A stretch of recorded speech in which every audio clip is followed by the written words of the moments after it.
जामवंत के बचन सुहाए, सुनि हनुमंत हृदय अति भाए। तब लगे मोहि परिखेहु तुम भाई, सही दुख कंद मूल फल खाए। हर महादेव, जय भोलेनाथ। आज के इस वीडियो में हम सुंदरकांड पाठ करने के नियमों के बारे में बात करने वाले हैं।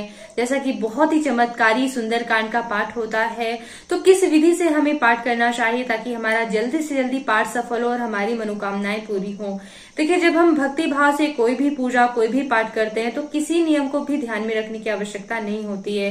लेकिन जब भी हम कोई भी पूजा या फिर पाठ, जप तप इत्यादि काम्य भाव से यानी कि किसी मनोकामना की पूर्ति के लिए करने लगते हैं, तो हमें हर एक नियम को, हर एक विधि को ध्यान में रखने की आवश्यकता इसलिए होती है क्योंकि अगर नियमों में थोड़ा भी ऊपर नीचे हुआ, थोड़ा भी नियमों में त्रुटि हुई तो हमारी मनोकामनाएं पूरी होने में देरी होने लगती है या फिर कभी कभी जो है मनोकामनाएं पूरी नहीं भी होती हैं।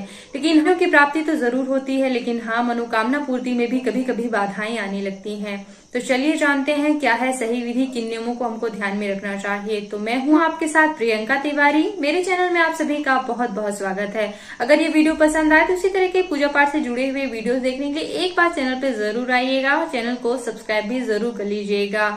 तो चलिए जानते हैं सुंदरकांड पाठ करते समय कौन सी सावधानियां हमें जरूर रखनी चाहिए। देखिए, सुंदरकांड ही नहीं बल्कि कोई भी पूजा आपको बिना आसन पर बैठे नहीं करनी चाहिए। तो जैसा कि हनुमान जी की पूजा है, तो अगर लाल आसन हो तो बहुत ही ज्यादा उत्तम होता है।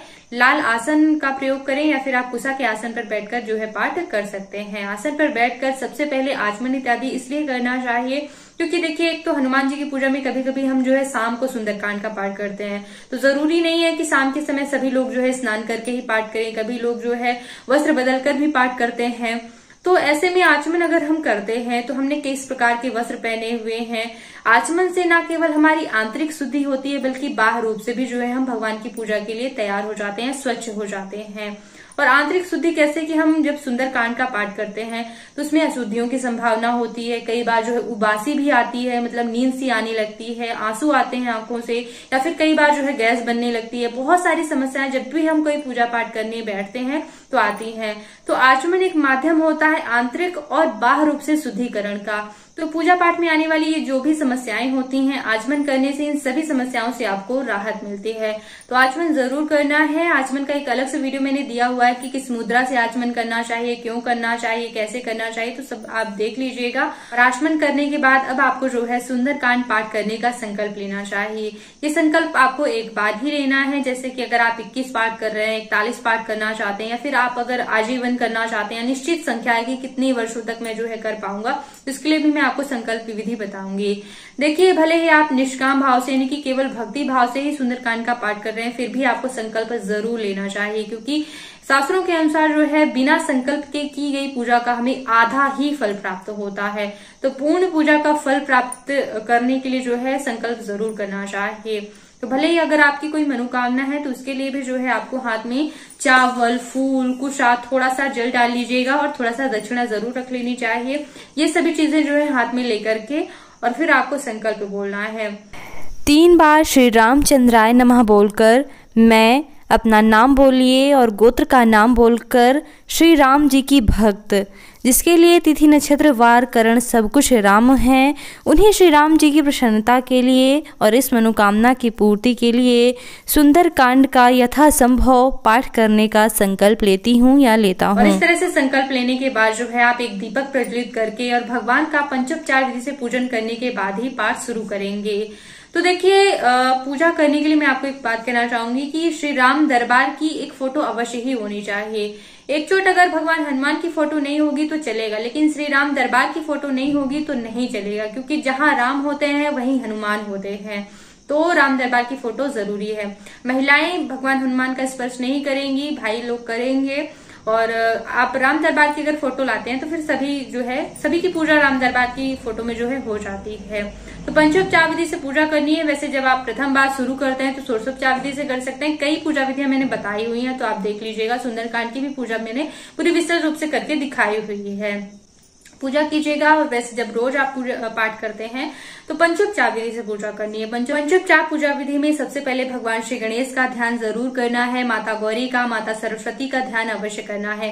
देखिए, अगर आपके पास राम दरबार की ऐसी फोटो है जिसमें भगवान श्री गणेश भी बने हुए हैं तो पूजा आसान हो जाती है। नहीं तो जो भी आपके मंदिर में हो आप कर सकते हैं, नहीं हो तो आप केवल ध्यान कर लें, हे श्री गणेश कृपा कीजिएगा, सभी विघ्नों को दूर कीजिएगा, पाठ करने जा रहा हूँ या जा रही हूँ। इसी तरह से माता गौरी का भी और माता सरस्वती का ध्यान इसलिए आवश्यक है क्योंकि हम माता सरस्वती की कृपा से ही बोल पाते हैं। अगर वो ना हो तो हम बोल भी नहीं पाएंगे, शुद्धियों की संभावना बहुत होती है। तो उनकी कृपा भी जो है बहुत ज्यादा जरूरी होती है। तो इस तरह से सभी देवी देवताओं को मनाएं। इसके बाद जो है श्री राम दरबार की, रामचंद्र जी की, माता सीता की पूजा करें। पंचोपचार पूजा विधि में जो है सबसे पहले भगवान को चंदन लगाया जाता है। भगवान हनुमान को सिंदूर अत्यंत प्रिय होता है, आप उन्हें सिंदूर लगाएं। अगर लाल पुष्प मिल जाएं तो लाल पुष्प चढ़ाएं, चमेली के पुष्प आप अर्पित कर सकते हैं। इसके बाद धूप बत्ती जलाना चाहिए, दीपक जलाकर दीप करें और फिर भगवान को नैवेद्य अर्पित करें। चने गुड़ का नैवेद्य ज्यादातर अर्पित किया जाता है सामान्य तौर पर, या फिर आप जो है बेसन के लड्डू भी अर्पित कर सकते हैं, कोई भी फल अर्पित कर सकते हैं। भोग में कोई ऐसे बाध्यता नहीं है कि मतलब यही अर्पित करना है, जो भी आपके पास श्रद्धा से हो वो आप अर्पित कर सकते हैं। वैसे सामान्य तौर पर जो है चने और गुड़ का भोग लगाया जाता है। जब भी आप भगवान हनुमान को भोग लगाएं, इसमें तुलसी पत्र अवश्य रखें, उनको तुलसी पत्र भी प्रिय होता है। भोग लगा करके कुछ की मदद से भोग में जल जरूर फेरें और इसके बाद जो है आपको पाठ शुरू करना चाहिए। अब पाठ करते समय भी आपको कुछ सावधानियां रखनी चाहिए, जैसे कि जब भी आप सुंदरकांड का पाठ करते हैं तो कई लोग जो है ऐसे सुंदर पाठ करते समय जो है ऐसे डोलते हैं, मतलब हिलते डुलते पाठ करते हैं। तो बिल्कुल हिलना डुलना नहीं होता है, आप शांत रह के जो है पाठ करें। इसके अलावा जो है कई बार जो है बातचीतें हो जाती हैं, घर के सदस्य जो है बात करने लगते हैं तो बीच में छोड़ के जो है बात करनी पड़ती है। तो ऐसा नहीं करना चाहिए। संभव हो कोशिश करें कि मतलब बीच में बातचीत ना की जाए। और अगर ऐसा हो जाता है कि कभी आवश्यक है कि बात कर ली हमने, तो ऐसी स्थिति में जो है आपको जो भी आपका पिछला दोहा होता है, जैसे कि आपने किसी चौपाई में किसी से बात कर ली, बीच में आप रुक गए, तो जो आपका पिछला दोहा होता है आप उसको फिर से पढ़ के और वहां से जो है आपको वापस से फिर चौपाइयां पढ़नी चाहिए। वैसे कोशिश करेंगे किसी से बातचीत ना हो, क्योंकि पूरा एक आसन पर बैठकर सुंदरकांड का पाठ होना चाहिए। इस तरह से अगर आपका पाठ पूरा हो जाता है तो हर पाठ के बाद जो है आप हवन भी कर सकते हैं।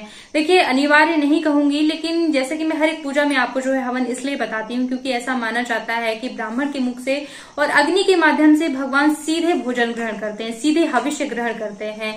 तो अगर आप हवन करेंगे तो सीधे भगवान हविष्य ग्रहण करते हैं, इसलिए बहुत महत्वपूर्ण होता है। तो आप प्रतिदिन जब भी पाठ करें तो हवन जरूर कर सकते हैं। हवन का वीडियो दिया हुआ है, रोज वाले हवन का वीडियो आप देख लीजिएगा, तो वहां पे आप सीख सकते हैं।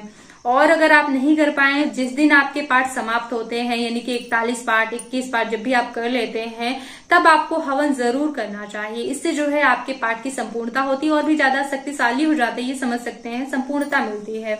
और हवन करने के बाद भगवान श्री रामचंद्र जी की आरती करनी चाहिए, भगवान हनुमान को प्रणाम करना चाहिए। इसके बाद प्रदक्षिणा करके भगवान से क्षमा याचना जरूर करनी चाहिए कि जो भी पूजा पाठ में गलतियां हो गई हैं उनके लिए भगवान क्षमा करें। और जब आपका पाठ पूरा हो जाता है तो जिस आसन पर बैठकर आप पाठ कर रहे थे, पूजा से उठने से पहले आपको जो है आसन को थोड़ा सा पीछे खिसकाकर और आसन के नीचे थोड़ा सा इस तरह से जल जरूर डालना है। और आसन के नीचे का डाला हुआ जल आपको जो है इस तरह से माथे पे जरूर लगाना है। ऐसा करने से ही आपको पाठ का पूरा फल मिलता है, वरना जो है पाठ का फल इंद्रदेव ले जाते हैं, ऐसी मान्यता है। तो इस तरह से आपको जरूर करना है, आसन के नीचे का जल माथे पे अवश्य लगाना है। और हवन की बात मैंने कही है, तो अगर आप रोज हवन ना कर पाए तो कम से कम जब भी आपका पाठ संपूर्ण होता है, आप 21 पाठ 41 पाठ संपूर्ण कर लेते हैं, तब आपको बड़े रूप में हवन जरूर करना चाहिए। हवन से जो है आपके पाठ की संपूर्णता होती है, आपकी पूजा पाठ और भी ज्यादा शक्तिशाली प्रभावशाली हो जाते हैं। हवन कीजिए, कम से कम एक ब्राह्मण को जो है आपको भोजन करवाना चाहिए, नहीं तो आप उन्हें सूखा अनाज दान कर सकते हैं, सूखा अनाज कुछ दक्षिणा दान कर सकते हैं। हो सके तो इस तरह से आप सुंदरकांड का एक ग्रंथ ले लीजिए, तो आप सुंदरकांड उनको दान कर सकते हैं। ये बहुत ही ज्यादा पुण्यदायी चीजें होती हैं। सुंदरकांड का अगर वो पाठ करते हैं तो आपको भी कहीं न कहीं ग्रंथ दान करने का पुण्य प्राप्त होता है। तो इस तरह से दान दक्षिणा इसलिए भी की जाती है कहीं न कहीं कि जो भी त्रुटियां हो जाती हैं पाठ करते समय, देखिए जब हम पाठ करते हैं तो जबान लटपटा जाती है, शुद्धियों की संभावना होती है, तो इन सब की संपूर्णता के लिए, पूर्णता के लिए जो है दान दक्षिणा की जाती है। जैसे कि आपने देखा होगा जो लोग जप करते हैं तो एक माला ज्यादा जप करते हैं। क्यों करते हैं? क्योंकि जो भी जप में अशुद्धियां हो गई या फिर भूल चूक हो गई है तो उसकी पूर्णता के लिए जो है एक ज्यादा जप किया जाता है। इसी तरह से हमारे पूजा पाठ की संपूर्णता के लिए दान दक्षिणा बहुत ही ज्यादा महत्व रखता है, तो इसलिए जरूर करना चाहिए। अनिवार्य नहीं कहूंगी, लेकिन इच्छा हो तो करना चाहिए। जो लोग सुंदरकांड का पाठ करते हैं उनके लिए कुछ और नियमों को भी ध्यान में रखना आवश्यक होगा। उनमें से एक है ब्रह्मचर्य व्रत का पालन। आप जिस दिन भी सुंदरकांड का पाठ करते हैं उस दिन जो है पूर्ण ब्रह्मचर्य व्रत का पालन करना चाहिए। अगर आप सुंदरकांड का पाठ कर रहे हैं और ब्रह्मचर्य व्रत का पालन नहीं कर रहे हैं तो आपके सुंदरकांड पाठ करने का कोई मतलब नहीं निकलेगा, क्योंकि एक तो भगवान हनुमान स्वयं ब्रह्मचारी हैं और आप पाठ कर रहे हैं किसी मनोकामना की पूर्ति के लिए, कोई नियम लिया है आपने तो आपको ब्रह्मचर्य व्रत का पालन करना ही होगा, तभी जो है सफलता होती है। अब कई लोग रोज जो है पाठ करते हैं तो उनके लिए बात अलग है कि गृहस्थ जीवन में है तो ठीक है, लेकिन जो लोग मंगलवार और शनिवार को करते हैं उनको जो है ब्रह्मचर्य व्रत का पालन करना चाहिए। अगर आपने कोई नियम लिया कि 41 पाठ करना है, 21 पाठ करना है, तो नियम से अगर करेंगे तो जल्दी आपको सफलता होगी। इसलिए इसके अलावा जो लोग सुंदरकांड का पाठ करते हैं वो लोग तो मांस मदिरा से दूर ही रहेंगे, ये तो कहने की बात ही नहीं है। लेकिन जो लोग पाठ नहीं भी कर रहे हैं, घर के सदस्यों को भी यह ध्यान रखना चाहिए कि घर में पाठ हो रहा है तो मांस मदिरा का सेवन करके घर में प्रवेश ना करें। इस बात का विशेष ध्यान रखा जाना चाहिए, क्योंकि इससे हानि होती है। अगर आप जो है मांस मदिरा का सेवन करके आते हैं तो हानि होगी, जो लोग पाठ कर रहे हैं उसको भी। ठीक है, अगली चीज है कि अगर आप कर सकें तो जिस दिन आप जो है सुंदरकांड का पाठ करते हैं उस दिन जो है आपको लहसुन प्याज का सेवन नहीं करना चाहिए। आप दोनों टाइम भोजन करते हैं, कर सकते हैं बिल्कुल, लेकिन कोशिश करें कि भोजन में जो है लहसुन प्याज का उपयोग ना किया जाए। इससे जो है आपको आपके पाठ करने में ही जो है सफलता मिलेगी, क्योंकि जैसे कि उबासी आती है, गैस बंदी, बहुत सारी चीजें जो होती हैं, तो ये सारी चीजें जो है हमको तामसिक भोजन करने से भी समस्याएं देखने को मिलती हैं, तो इसलिए जो है सात्विक आहार किया जाता है। तो इस तरह से अगर आप कुछ नियमों का ध्यान रखते हुए सुंदरकांड का पाठ करते हैं, विश्वास कीजिए निश्चित ही जो है आपको लाभ प्राप्त होगा। बहुत ही ज्यादा चमत्कारी सुंदरकांड का ये पाठ होता है। कर्ज मुक्ति दिलाने वाला, संतान प्राप्ति कराने वाला, नौकरी दिलाने वाला, यानी कि बहुत चमत्कारी जो है ये पाठ होता है। तो अगर आप नियमों में रहेंगे तो जरूर ही आपकी मनोकामनाएं पूरी होंगी। तो उम्मीद करती हूँ वीडियो आपके लिए उपयोगी रहा होगा। इसी तरह के मैंने कई वीडियो दिए हुए हैं, पूरी पूजा करके दिखाई हुई है, श्लोक के अलग वीडियो हैं, हवन का अलग वीडियो, बहुत सारे वीडियो मेरे चैनल पे एक बार जरूर आइएगा, सब्सक्राइब कीजिएगा, बेल आइकन पर प्रेस कर लेंगे तो आगे आने वाले वीडियो के नोटिफिकेशन आपको मिलते रहेंगे। तो वीडियो देखने के लिए बहुत बहुत धन्यवाद। ओम नमः शिवाय, जय सिया राम।